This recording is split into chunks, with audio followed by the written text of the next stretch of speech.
अस्सलाम वालेकुम नाजरीन, शाहिद चौधरी ऑफिशियल के साथ मैं हूं आपका मेज़बान अब्दुल्ला तनवीर। नाजरीन, हमारे तमाम तर जो व्यूवर्स थे मुंतज़िर थे कि क्या लेटेस्ट अपडेट आई है पाकिस्तान इंडिया की कशीदगी के हवाले से, क्या मज़ीद पेशरफ्त की गई है, क्या मज़ीद डेवलपमेंट्स आई है। मैं चाह रहा था आपके साथ मैं लाजमी शेयर कर सकूँ। LOC के हवाले से इंशाल्लाह ताला हम इस पर बात करेंगे। अगर हम अब भी बात कर लें LOC के हवाले से तो काफ़ी ज़्यादा कशीदगी पाई जा रही है पाकिस्तान और इंडिया की जानिब से।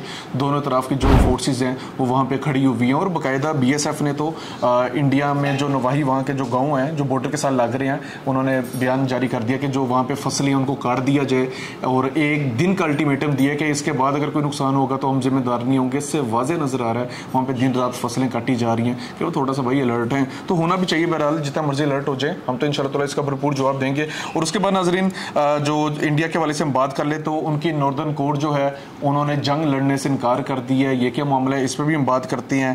चाइना और तुर्की के वाले से क्या मजीद पेशरफ्त की गई है, क्या दोस्ती का हाथ बढ़ाया गया, इस पर भी हम बात करेंगे। और उसके बाद आ जाता है जी नेशनल सिक्योरिटी कमेटी मोदी ने बैठाई है, उसमें क्या मजीद डेवलपमेंट्स की गई हैं, क्या मजीद बातचीत की गई है। और पहली बार ऐसे हुआ है कि तीनों कोर कमांडर्स को बैठा के बाकायदा उनकी जो वीडियो थी, तस्वीर थी, उसको वायरल किया गया है। उनकी जानिब से तो ये जवाब देना था पाकिस्तान को कि हम लोग बहुत ज्यादा सीरियस हैं और हम कोई ना कोई कदम लाजमी उठाएंगे। लेकिन पाकिस्तान ने इसके जवाब में क्या क्या हरकत की हैं मैं वो भी आपसे शेयर करूंगा। अच्छा नाजरीन, सबसे पहले तो मैं बात करूं कि DGISPR के वाले से तो उन्होंने एक ब्रीफिंग दी है और वाज़ेह उन्होंने जो चीज़ें रखी हैं वो ऑन रिकॉर्ड सबूत के साथ रखी हैं और कोई भी ऐसी चीज़ नहीं है जिसको हम ये कह सकें कि ये सिर्फ और सिर्फ अपने हवाले से, अपनी इतराफ से ये चीज़ें पेश की जा रही हैं, बल्कि उन्होंने वाज़ेह ये भी कहा कि आप इसकी खुल्लम खुल्ला तहकीकात कर सकते हैं। किसी को भी बिठा के एज अ न्यूट्रल कोई भी बंदा आज इसकी तहकीकात करे और वाकई वो इस चीज़ को देखेगा। तो इसी तरीके से मेरी भी दरख्वास्त होगी भारत से कि आप भी पहलगाम के हवाले से लाजमी आप इस चीज़ को फ्री हैंड दें, आप इन्वेस्टिगेट करवाएं, किसी भी थर्ड पर्सन से करवाएं, आपको पता चल जाएगा। लेकिन आप कभी भी करवाएंगे नहीं क्योंकि आपको भी पता है इसके पीछे हाथ किसका था, आप लोगों का हाथ था। 26 लोगों की बलि दी आप लोगों ने, कितने सफाक हो आप लोग, कितने तो आप लोग के 26 मासूम लोग थे जिनका इस जंग से, जिनका इस चीज से, इस सियासत से लेना देना ही नहीं था। उन लोगों को आपने मरवा दिया। और एक बड़ी मजे की ट्वीट सामने आई है इंडियन सियासी रहनुमा से, मेरे ख्याल से वो कांग्रेस की जानिब से हैं, वो भी मैं इंशाल्लाह ताला आपके सामने लाजमी पेश करूंगा। अच्छा नाजरीन, जो DGISPR ने ब्रीफिंग दी है उसमें बताया गया जी कि एक टेररिस्ट को हमने पकड़ा, अब्दुल मजीद नामी ये टेररिस्ट है जिसने पहले भी कई अटैक्स करवाए थे और ये सारी चीजें उन्होंने सबूत से रखी हैं। और इस बार जो पकड़ा है उसको जेलम से पकड़ा गया है। क्या लेटेस्ट चीजें थी मैं चाह रहा था आपसे लाजमी शेयर करूं उसको। भाई 25 अप्रैल 2025 ये DGISPR ने डिक्लेयर किया कि 25 अप्रैल को इसको पकड़ा गया जेलम बस स्टैंड से। और इससे क्या क्या चीजें मिली है, 1 ID बॉम्ब और उसके बाद 2.5 kg वेट, एक इससे ID बॉम्ब मिला है जिसका 2.5 किलोग्राम वेट है, यानी कि बहुत बड़ा ब्लास्ट करवाया जाना था इस बंदे की जानिब से। 2 मोबाइल फोन्स मिले हैं, तकरीबन पाकिस्तानी 70,000 रुपया इससे कैश मिला है। और मजीद जब उसके घर में रेड की जाती है वहां से क्या मिलता है जी, इंडियन ड्रोन मिलता है वहां से। और ये ड्रोन आपको भी पता है कि हम भी बड़ी ये न्यूज सुन रहे हैं कि ड्रोन आए दिन हम इंडिया के गिरा रहे हैं। वो क्या रीजन होती है कि जो इनके ड्रोन है ना वो डिजाइन इस तरीके से किए हैं कि आप वहां पे नीचे बॉम्ब भी लगा सकते हैं और उसके बाद ये वहां से नाजायज तरीके से पाकिस्तान में भेजते हैं, लाइक बॉर्डर क्रॉस करवा के। और उसके बाद ये अब्दुल मजीद नामी शख्स के पास आ जाता था। अब कुछ ना ऑडियोज भी थी जो कि मैंने भी सुनी थी, उसमें वाज़ेह एक चीज देखी गई है कि अब्दुल मजीद नामी ये जो टेररिस्ट है ये कहता है कि मैं पाकिस्तान में सिर्फ 1-2 हमले के लिए नहीं आया, बल्कि मैंने पहले भी बहुत अटैक करवाए और आगे भी मैं करवाता रहूंगा। और वाज़ेह ये चीज भी देखी गई है कि जो इसको टारगेट जो मिल रहा था वो ये था कोई ऐसी जगह हो जहां पे तकरीबन 10 से 15 अफराद हो, कोई ऐसा बस स्टैंड हो, कोई ऐसा बाजार हो, जूती का बाजार हो, कपड़ों का बाजार हो। ये मैं नहीं कह रहा, ये ऑडियो में है कि ऐसी जगह हो जहां पे रश लगा हो, वहां पे बॉम्ब ब्लास्ट किया जाए, तमाम तर मीडिया की जो नज़र है वो इसके ऊपर आ जाए और दुनिया में ये तासुर दिया जाए कि पाकिस्तान अभी भी, पाकिस्तान में दहशतगर्द मौजूद है, पाकिस्तान अभी भी सही तरीके से दहशतगर्दों से नहीं लड़ रहा। तो अल्हम्दुलिल्लाह सुम्मा अल्हम्दुलिल्लाह हमारी जो फोर्सेज है उन्होंने बेहतरीन कार्रवाई करते हुए इस शख्स को पकड़ लिया है। और ये चीज़ भी मजीद सामने आ पाई है कि इसके पीछे रा का हाथ नहीं है, रा तो एक एजेंसी है, आपको भी पता है। अगर हम बातें खोलें तो बहुत बातें निकल आती हैं हमारे, मेरे ख्याल से तकरीबन कुछ 10 से 15 प्रोग्राम्स हो जाएंगे जिनमें मैं ऐसे ऐसे फैक्ट्स रख के सामने बात कर सकता हूँ। राह बिल्कुल एक्सपोज हो जाएगी, बल्कि अब हो चुकी है। लेकिन ये जो अब्दुल मजीद नामी ये जो शख्स पकड़ा गया है, इसका ताल्लुक राह से नहीं था, ये बराह रास्त इंडिया के मिलिट्री जो अफसरान थे उनके साथ ताल्लुक था इसका। लाइक इंडियन जो फौज है वो भी किस किस्म की सफाकियत पे उतर रही है, किस किस्म के घिनौने इक़दाम इस्तेमाल किए जा रहे हैं उनकी जानिब से कि इस शख्स को ऐसे ऐसे टारगेट्स दिए जाते थे जहां पे मासूम लोगों को मरवाया जाए और तासुर ये दिया जाए दुनिया में कि पाकिस्तान जो है यहाँ पे दहशतगर्दी अभी भी चल रही है। बहरहाल नाज़रीन, और एक और चीज़ मैं चाह रहा था मजीद मैं आपके सामने रखूँ कि तकरीबन 2024 में भी एक वाकया पेश आया था, बिल्कुल 13 अक्टूबर 2024 में, जहाँ पे डिस्ट्रिक्ट बाग में एक अटैक हुआ था जहाँ पे 3 ex army soldiers were severely injured in that attack. इस अटैक में वो जख्मी हुए थे और उसके मजीद नामी शख्स को तकरीबन 1,80,000 रुपया दिया गया था। और भी बहुत सी ऐसी चीज़ें हैं, बहुत सी ऑडियोज अगर आप भी चाहें तो आप भी इनको लाजमी सुनिएगा भी और आप सुन भी सकते हैं कि जिनमें ऐसी ऐसी चीज़ें, ऐसी ऐसी चेन्स थी, पूरा उन्होंने प्लान किया होता था। इस शख्स को पैसे दिया करते थे और एकदम से बड़ी अमाउंट नहीं देते थे। जहरी सी बात है, आपको भी पता है कि जब से ये मनी लॉन्ड्रिंग वाले केसेस सामने आए थे पाकिस्तान में, उसके बाद इनके ऊपर कड़ी नजर रखी गई है कि कहां कहां से पैसा आ रहा है, कौन पैसा भेज रहा है, हर चीज की तहकीकात की जाती है। तो ये बेसिकली जो शख्स था ना, इसको वो टारगेट दे रहे थे कि आप ऐसी ऐसी जगहों पे करें जहां पे हमें भी कुछ चीज नजर आए, और इसको उकसाते थे और उभारते थे कि आपने ऐसे करने और हम आपको बहुत पैसा देंगे। लेकिन पैसा सारा एकदम नहीं दिया जाता था, थोड़ा थोड़ा करके दिया जाता था। ये चीजें मैं नहीं कह रहा, ये भी सारी चीजें ऑडियो में मौजूद है। इसका व्हाट्सएप को जब उनकी जानिब से चेक किया गया, डिलीट मैसेज को रिकवर किया गया, ये तमाम तर जो तफसीलात थी ये उन्होंने सामने रखी है और मैं चाह रहा था मैं भी आपसे लाजमी शेयर करूं। अच्छा बहरहाल नाजरीन, जो उधर के नॉर्दर्न कोर है, उनके जो lieutenant general MVS Kumar Sahib जो थे, इन्होंने जंग लड़ने से इनकार कर दिया और उसके बाद इनको मुअत्तल कर दिया गया।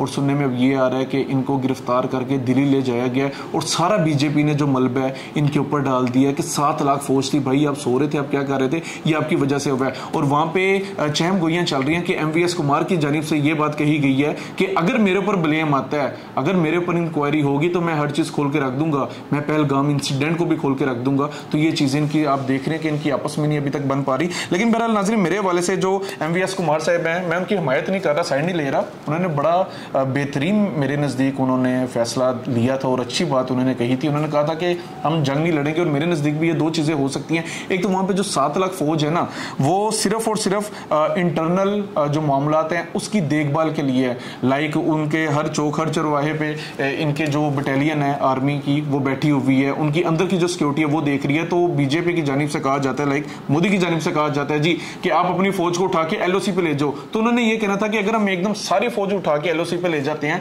तो अगर कश्मीर के लोग पीछे से हम पे अटैक कर देते हैं तो कौन जिम्मेदार होगा।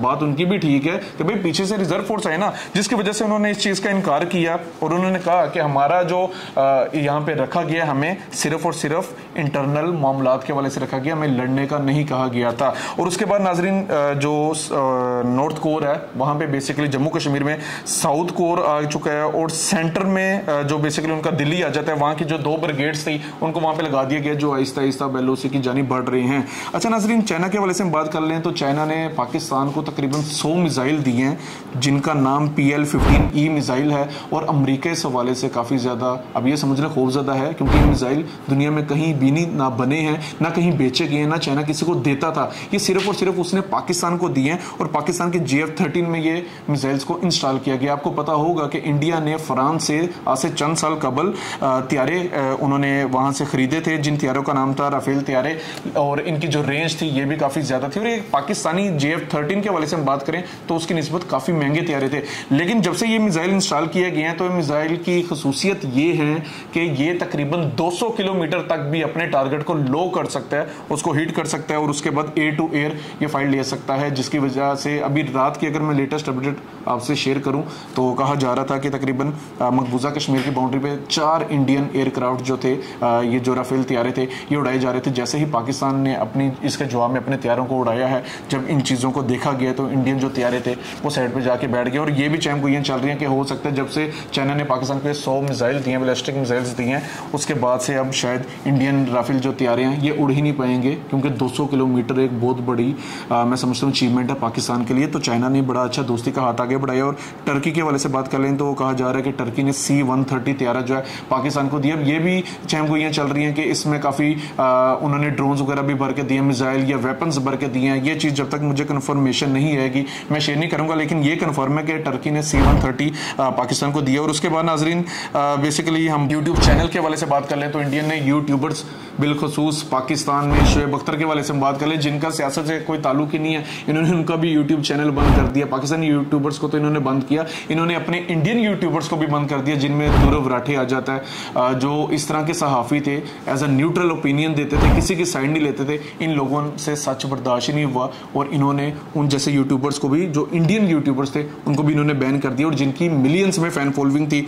और नाजरीन उसके बाद बीजेपी ने खुसूसी तौर पर नरेंद्र मोदी साहब ने, जो इंडिया के प्राइम मिनिस्टर हैं, इन्होंने जो नेशनल सिक्योरिटी कमेटी का इजलास बिठाया था, वहाँ पे तीनों अफसरान को जो बिठाया था उसमें 2 ब्रीफिंग्स की थी। एक आपको फ्री हैंड दे दिया जाएगा, जो करना है आपने करना है, आप जिम्मेदार होगे। कल को अगर इनके कोई भी किसी भी अफसर की जानिब से कोई भी ऐसा कदम उठाया जाता है जो कि इनके हक में नहीं होगा तो नरेंद्र मोदी का मेरे नज़दीक यही इनिशिएटिव होगा कि भाई मैंने तो इनको हाथ दे दिया था, फ्री हैंड दिया था कि आप जो मर्जी करो, अब इनकी वजह से हुआ, मैं तो बिल्कुल ठीक हूँ। बड़ी सियासत खेल रहा है। अपने फौजी अफसरान के हवाले से भी हम बात करें तो इसी तरीके से इसके इकदाम जारी हैं और ये करता रहेगा। मेरे नज़दीक ये बंदा बौखला गया है, इसको समझ नहीं आ रही करना क्या है। ये हर बात पे अपना जो अफसर होता है, मिलिट्री अफसर होता है, उसको बदल देता है, क्योंकि पाकिस्तान में ऐसा बिल्कुल नहीं है। अब देखते हैं हमारे जो मिलिट्री कमांडर्स हैं उनको सियासत से बिल्कुल साइड पर है, उनको कोई भी हमारा प्राइम मिनिस्टर या फिर सदर बदल नहीं सकता। लेकिन इंडिया में ये मोदी के पास ये इख्तियार है, वो किसी को भी चाहे चेंज कर सकता है और वो कर भी रहे। अच्छा नाजरीन, एक चीज़ मजीद भी मैं आपसे शेयर करूँ,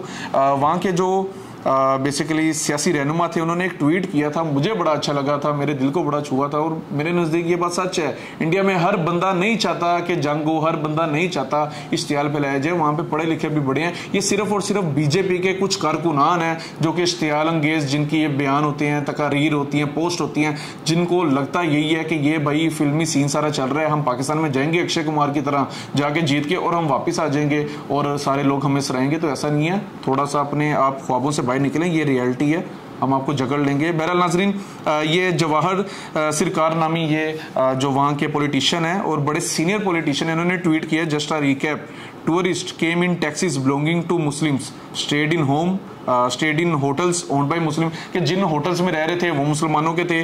दे ate food cooked by Muslim, उन्होंने जो जो खाना खाया, जिनसे खाना खाया, खाना बनाने वाले मुसलमान थे। Road ponies owned by Muslims, जिन घोड़ों की वो सवारियां कर रहे थे वो घोड़े भी मुसलमानों के थे।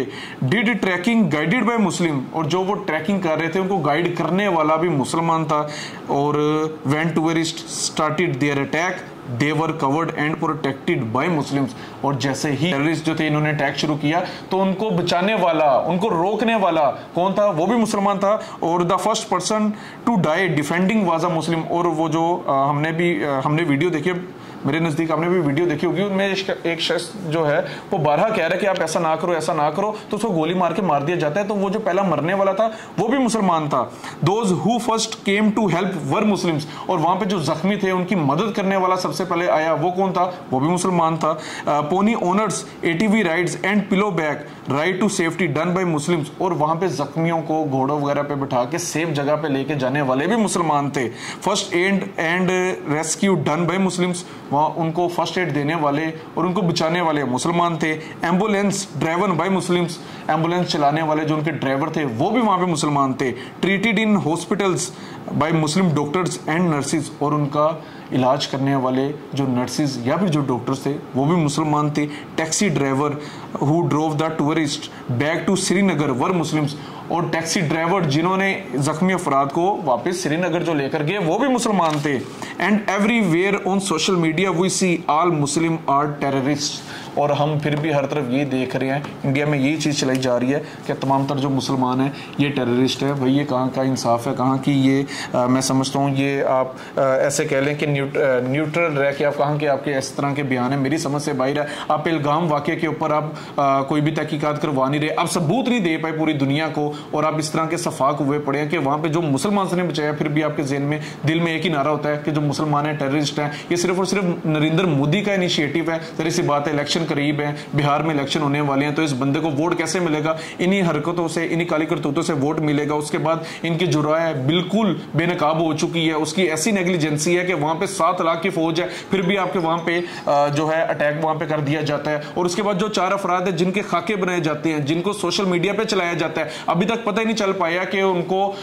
वो बंदे हैं किधर, उनको आसमान निकल गया, जमीन खा गई, नहीं बता पाया, बिल्कुल फेल हो गए। पाकिस्तान ने जो दहशतगर्द पकड़ा जिनका बराह रास्त इंडियन मिलिट्री जो अफसरान थे उनके साथ कॉन्टैक्ट था, हर चीज हमने सबूत से खोल के सामने रख दी, फिर भी इंडियंस जो हैं, आपके जो लोग हैं, आपके जो सहाफी भाई हैं, खुसूसी तौर पर जो गोस्वामी है, जिसको कोई कंटेंट ही नहीं मिल पाता सिवाय पाकिस्तान के बोलने के, वो फिर भी यही कहते हैं कि हम लोग जो हैं हम बड़ा बेहतर इकदाम कर रहे हैं और हम लोग जो हैं हम इंसाफ पसंद लोग हैं। ऐसा बिल्कुल भी नहीं है। आप थोड़ी सी रियलिटी पे, थोड़े से फैक्ट्स पे, थोड़ी सी स्टडी करें, हर चीज आपके सामने वाजे हो जाएगी, खुल के सामने आ जाएगी। मेरा नाज़रीन, ये वो लेटेस्ट अपडेट्स थी जो मैं चाह रहा था आपसे लाजमी शेयर करूं।